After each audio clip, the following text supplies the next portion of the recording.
Pegasus के power से हिली दुनिया की ताकतें। अब पेगासस मामले में पलटा एमनेस्टी। कहा लिस्ट एनएसओ सॉफ्टवेयर से संबंधित थी ही नहीं। नमस्कार, मेरा नाम है अभिनव और DRN में आज बात कर रहे हैं पेगासस के बारे में, जिसमें प्रधानमंत्री और राष्ट्रपति तक को लपेटा गया था। पेगासस जासूसी कांड पर भारत में बड़ा हंगामा मचा। आरोप लगे कि इजराइल की कंपनी एनएसओ के बनाए इस सॉफ्टवेयर के जरिए भारत के कई महत्वपूर्ण लोगों की जासूसी करवाई गई। तब इन लोगों ने एक सुर में भारत की मोदी सरकार को जिम्मेदार ठहरा दिया और कहा कि मोदी सरकार सबकी जासूसी करवा रही है। लेकिन पता चला कि इसी सॉफ्टवेयर के जरिए सिर्फ हमारे देश में ही नहीं, दुनिया के 14 बड़े नेताओं और राष्ट्राध्यक्षों की भी या तो जासूसी की गई या जासूसी का प्रयास किया गया।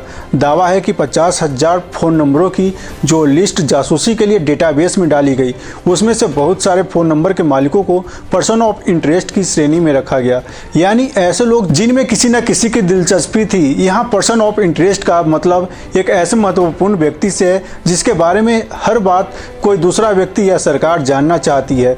अब देखिए, कई भारतीय पत्रकारों, मानवाधिकार कार्यकर्ताओं और नेताओं की फ़ोन टैपिंग को लेकर इजराइल की साइबर सुरक्षा कंपनी पेगासस की भारत में आजकल खूब हो रही चर्चा में कहा गया कि फ्रांस के एक नॉन प्रॉफिट संस्थान फॉरबिडेन स्टोरेज और एमनेस्टी इंटरनेशनल को एनएसओ के फ़ोन रिकॉर्ड का सबूत हाथ लगा, जिसे उन्होंने भारत समेत दुनिया भर के कई मीडिया संगठनों के साथ साझा किया। अब इस कहे गए में नाटकीय यूटर्न आ गया है। इजरायली मीडिया आउटलेट कैलकिस्ट की एक रिपोर्ट के अनुसार एमनेस्टी इंटरनेशनल ने अब स्पष्ट किया है कि उसने कभी दावा नहीं किया कि यह लिस्ट एनएसओ से संबंधित थी। रिपोर्ट में कहा गया है, एमनेस्टी इंटरनेशनल ने कभी भी इस सूची को एनएसओ पेगासस सॉफ्टवेयर सूची के रूप में प्रस्तुत नहीं किया है। दुनिया के कुछ मीडिया ने ऐसा किया होगा। यह लिस्ट कंपनी के ग्राहकों के हितों की सूचक है। इसमें कहा गया है, एमनेस्टी और जिन खोजी पत्रकारों और मीडिया आउटलेट्स के साथ वे काम करते हैं, उन्होंने शुरू से ही बहुत स्पष्ट भाषा में साफ कर दिया है कि यह एनएसओ की सूची ग्राहकों के हितों में है, जिसका अर्थ है कि वे लोग एनएसओ क्लाइंट की तरह हो सकते हैं जिन्हें जासूसी करना पसंद है। पत्रकार किम जेटर के अनुसार एमनेस्टी अब अनिवार्य रूप से कह रहा है कि सूची में ऐसे लोग शामिल हैं जिनके एनएसओ की क्लाइंट आमतौर पर जासूसी करने में रुचि रखते हैं, न कि वो लोग जिन पर जासूसी की गई। एमनेस्टी का कहना है कि वे शुरू से ही बहुत स्पष्ट थे कि एनएसओ जासूसी टारगेट की सूची नहीं थी। हालांकि उनका ट्वीट इसे इतर कुछ और ही कह रहे थे। उल्लेखनीय है कि इससे पहले एमनेस्टी इंटरनेशनल ने दावा किया था कि उसकी सिक्योरिटी लैब ने दुनिया भर के मानवाधिकार कार्यकर्ताओं और पत्रकारों के कई मोबाइल उपकरणों का गहन फॉरेंसिक विश्लेषण किया। इस शोध में पाया गया कि एनएसओ ग्रुप में पेगासस सॉफ्टवेयर के जरिए मानवाधिकार कार्यकर्ताओं और पत्रकारों की लगातार व्यापक स्तर पर और गैरकानूनी तरीके से निगरानी की है। एमनेस्टी इंटरनेशनल के सुरक्षा लैब ने 10 देशों के 17 मीडिया संगठनों की 80 से अधिक पत्रकारों और मानवाधिकार कार्यकर्ताओं के समूह के फ़ोन टैपिंग का फॉरेंसिक विश्लेषण का दावा किया था। उसमें उसे आधे से अधिक मामलों में पेगासस सॉफ्टवेयर के निशान मिले थे।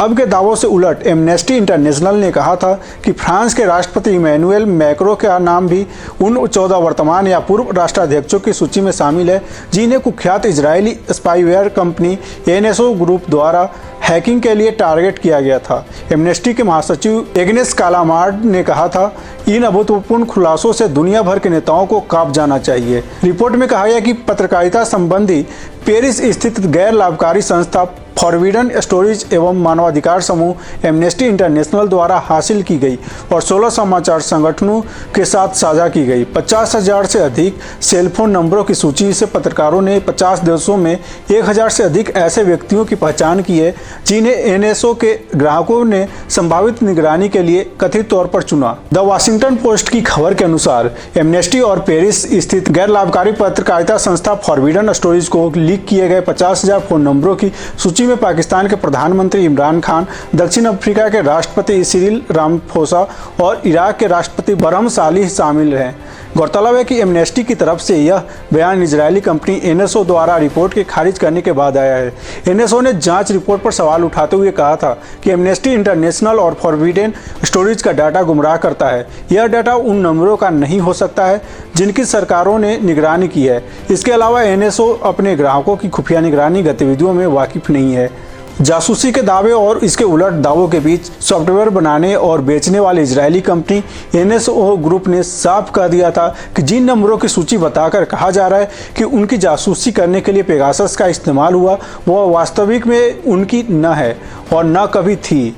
प्रवक्ता ने यह भी बताया कि बार बार जो इस लिस्ट में शामिल नामों को लेकर कहा जा रहा है वह बिल्कुल झूठ है और फर्जी है। इसके साथ ही समूह ने द वायर को संबंधित रिपोर्ट छापने पर मानहानि का मुकदमा दायर करने की धमकी दी। अब आप सोचिए, हमारे देश में जो लोग इस जासूसी का आरोप भारत सरकार पर लगा रहे हैं, उन्हें भी ये खबर पढ़कर सोचना चाहिए कि हो सकता है कि उनकी जासूसी कोई और देश या कोई और व्यक्ति करा रहा हो। कुल मिलाकर ऐसा लगता है कि कोई ऐसी ताकत है जो पूरी दुनिया के शक्तिशाली लोगों को जासूसी के जाल में फंसाना चाहता है और ये पता लगाया जाना जरूरी है कि ये ताकतें कौन है।